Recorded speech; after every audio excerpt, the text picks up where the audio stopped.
Alright, good morning guys. Today's video is Wednesday, February the 3rd. This is our reading instruction.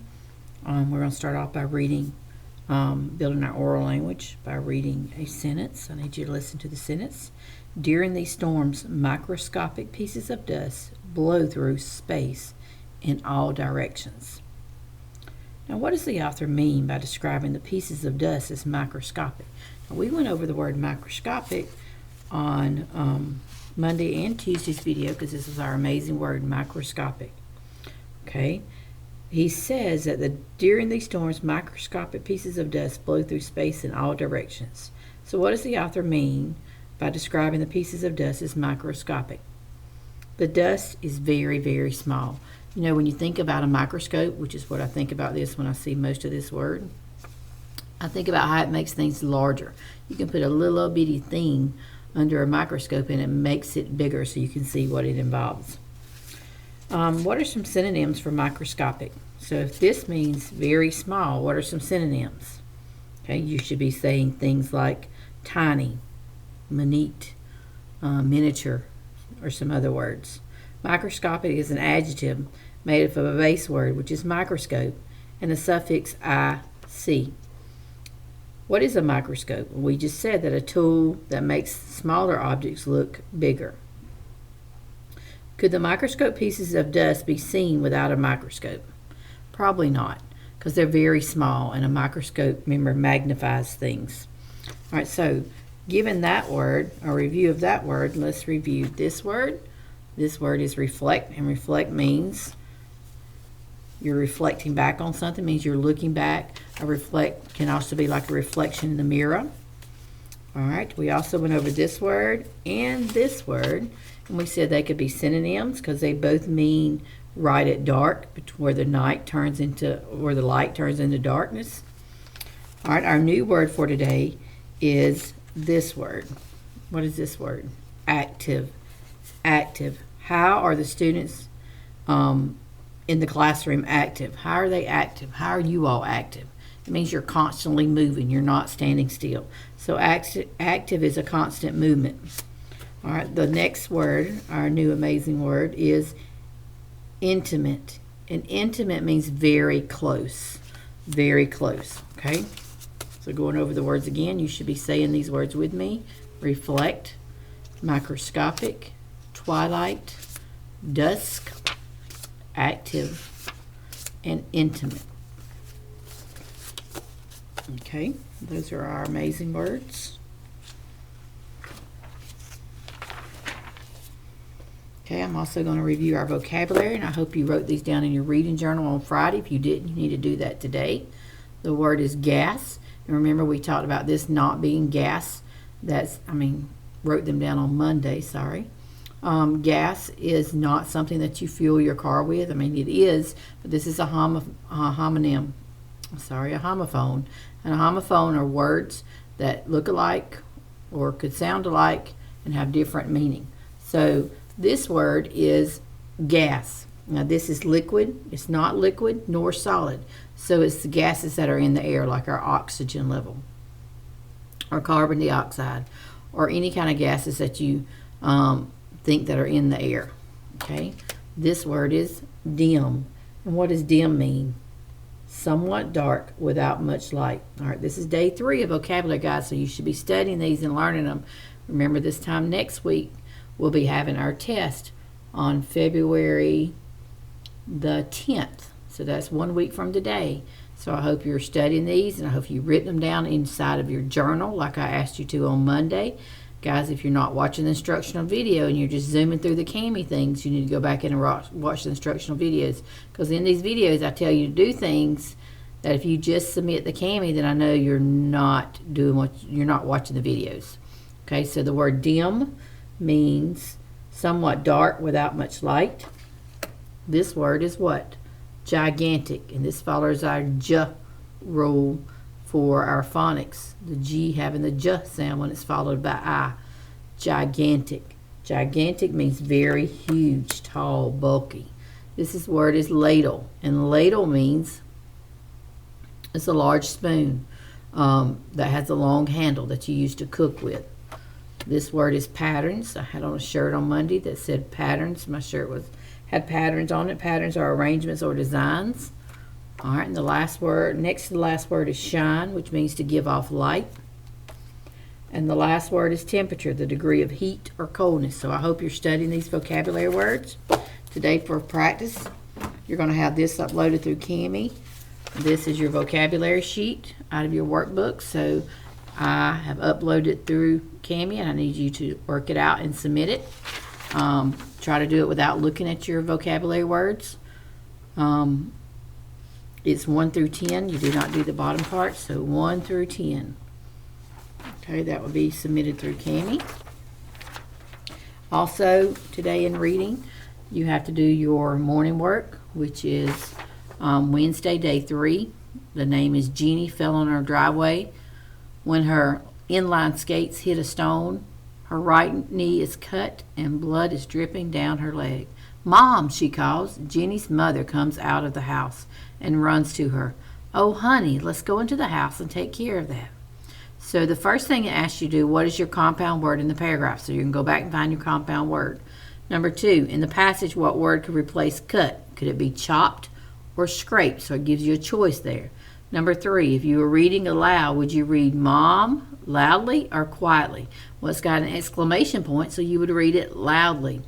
And predict what will happen next. That is on you. You need to reread the passage or the little paragraph and see what you think happens next and submit that through Cami. All right, so you're going to have 3 pages on the reading to submit through Cami. This is another page. We're going to talk about this unknown words and dictionary, and I'm going to kind of go through this one with you in just a minute. All right, if you had your textbook, you would be turning to page 444 and 445, but since you don't, I'm going to just shine it right here for you. Okay, let me get it focused for you. Okay, this is talking about unknown words. When you read an unknown word or glossary or an electronic dictionary, it can help you find out its meaning. A dictionary also gives you other information such as the number of syllables, which syllables are stressed and part of a speech history or pronunciation of a word. Look at the word in the glossary in the back of your book. Use the pronunciation key, the syllable division, and the stressed syllables to pronounce the word correctly. Read the meaning of the word and then choose the meaning that seems to best fit, because sometimes, guys, our meanings are multiple meanings. Does it make sense in the sentence? All right. Then it tells us to read this, a letter from far away. But instead of reading that, I mean, you can read it, or we can move on to this, which is what the skill is, which is what my main focus is today. All right, so this is your workbook, page 207. I'm going to submit it through Cami. You're going to do this. So this will be the 3rd page you do for reading through Cami for Wednesday, February the 3rd. You can use a glossary or a dictionary to find the meaning of unknown words. Entries in glossaries and dictionaries are alphabetical order. When 2 words have the same first and second letter, the alphabetized by the 3rd letter. Okay, so we're going to take a look at this little dictionary. This right here is a page out of a dictionary. So if you were to open up a dictionary, you would see words that look like this. You'd have the dark, bold word, which are called your guide words, which would be located at the top of the page. You would have the dark, bold words, which is your word, your vocabulary word that you're looking up. You would have a part of speech right here. This particular word is an adjective. And then you would have the definition, huge. Now, most dictionaries, they have the pronunciation right beside it. Hold on just a second. Let me get that. Okay, so if we were in class, I would have you turn to the back of your book, and we would find the glossary. It's the red line page in the back of your book. At the top of the glossary, you see guide words, adorable and area. That means the first word is adorable, and the last word on this page is area. On this page, your guide words are arrange and below. Arrange is your first one, and then below is your second one. And someone has colored up this book. Shame, shame, shame. All right, so what I want you to notice is in the dictionary you see how it's got the little bullets right in between the words, adorable. So it's dividing the word into syllables. And then it's giving you the pronunciation. Because it's a schwa. A makes a schwa sound. Adorable. Adorable. And then it gives you the adjective, because an adorable is an adjective word. And then it gives you the meaning, attractive, delightful. And then it gives you a sentence. What an adorable kittens. So guys, this is what a dictionary looks like, a glossary. This is what we have in the back of our book. So on this page, you're going to be practicing this dictionary skill. But they give you the words they want you to practice. Let me get it focused again.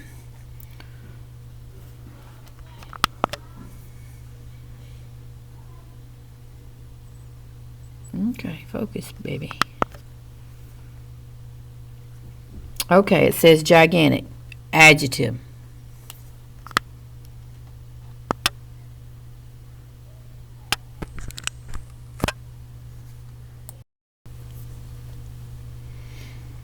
Okay, guys, again, I went over this. So the dart words are, I know it's a little fuzzy to you, but it's okay because you're going to get it through Cami. Gigantic means it's an adjective and it means huge. Ginormous, adjective, so large that it's both gigantic and enormous. Then you have telescope, which is a noun, a tool to make distant objects appear nearer. And then you have temperature, which is also a noun, the degree of heat or cold in something.